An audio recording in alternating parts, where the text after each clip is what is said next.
So here's where it's at with McKay and your drug court, okay? They are looking for, and this is going to be upsetting, but let me finish. They are looking to pull your drug court deal and ask for 7 years on your 2 firsts. 5 years for the one felony, and then a 40% portion for the second, for 7 years. The only exception to that, and the only thing that they're willing to kind of help you out with, is if you can help us out with this.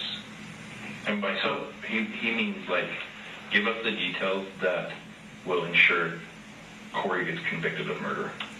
That was Carmen Louber, the housekeeper / dealer of Corey Richens. Now, if you haven't been following this trial, I'm going to get into day 5. Corey is facing murder charges as well as attempted murder and fraud for allegedly taking the life of her husband by poisoning him with fentanyl. According to the state, she had over $4 million in debt and loans, and she was desperate to start over. She would only be able to do so if she lost him instead of divorcing him because she has signed a prenup. The defense states that that is not correct, that the family is the one that's insisting that she is prosecuted because they are looking for someone to blame. Now, I wanted to show you all that particular video because that is Carmen. Carmen, just an FYI, if you haven't watched the previous videos, knew Corey, knew her for 9 years. Carmen testified all day, day 4, practically all day, in the majority of day 5. And she's telling them that Corey reached out to her saying, hey, can you get me some pain meds? And that she fronted the $600. Mind, she's a housekeeper that had her accounts in negative, but whatever. She fronted the $600 for Corey, got her what she asked for, then puts it like in a fire pit or whatever, and is like, it's here, you can pick it up, etc.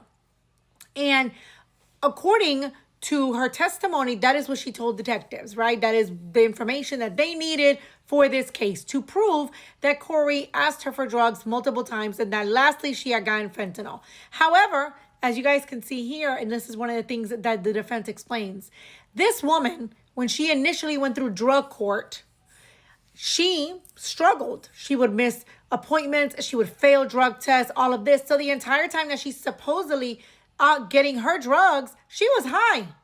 Okay. Fast forward to the following year, she gets arrested for driving with a revoked license. But by this time, she's doing good. She says that at the beginning, everybody struggles in drug court, which is why they work with you. But she finally had her life in order. She was finally sober, not doing drugs, nothing. She ends up getting arrested because of the license. Then she gets approached by a detective and says, hey, they're getting ready to throw you out of drug court. And if they throw you out of drug court, that means that now you have all of these felonies. And you're going to be getting, this many years for each one. And then they throw in a DA a few days later, and the DA is like, yeah. And that pills that you got her, if it comes out that those were the meds that you get her, now you're serving a minimum of 20 years in federal prison because you contributed to his death.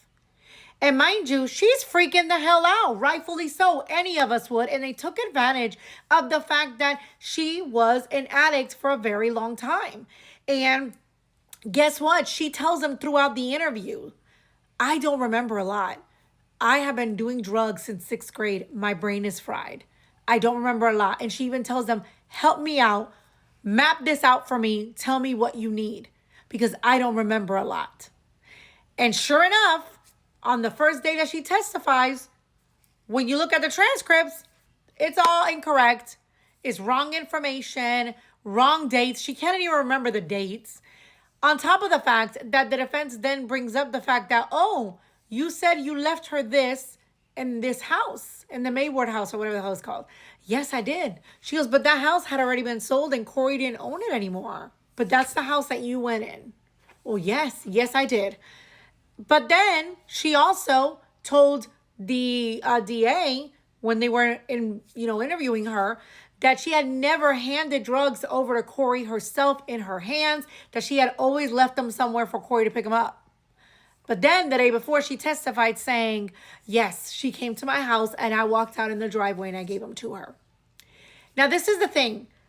They threatened her. There was no other thing that this woman could do.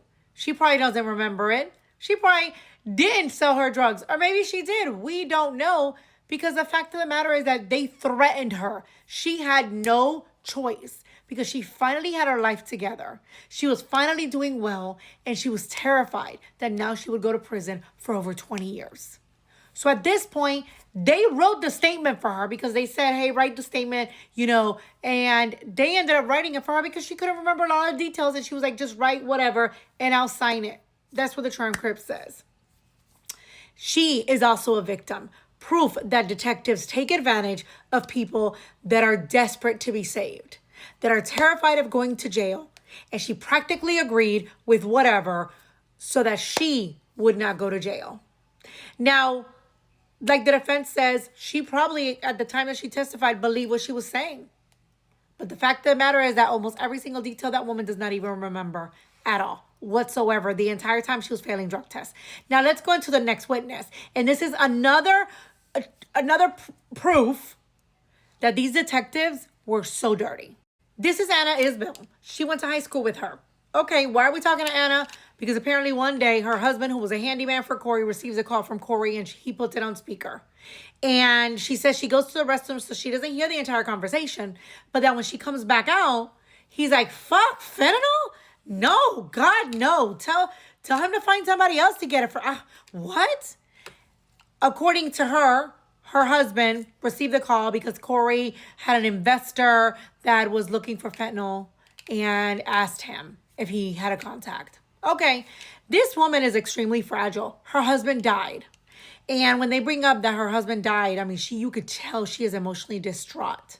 And they proceed to show a text message where the detective practically threatened her, and you can pause it, threatened her for not answering the door, for not doing what she was required to do because she was already under subpoena, and even threatened her dog.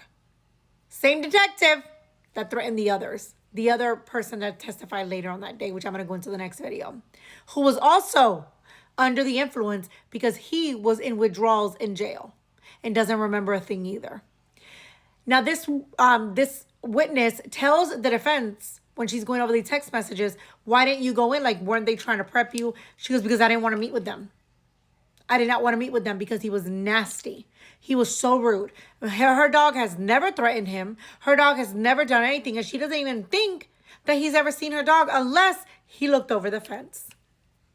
These are the detectives that these witnesses were dealing with. Detectives that only know how to lie and how to threaten. In the next video, I'm going to go over the person who supposedly Carmen got the drugs from, who was also in withdrawals and confronted in jail by the detectives. Talk to you soon.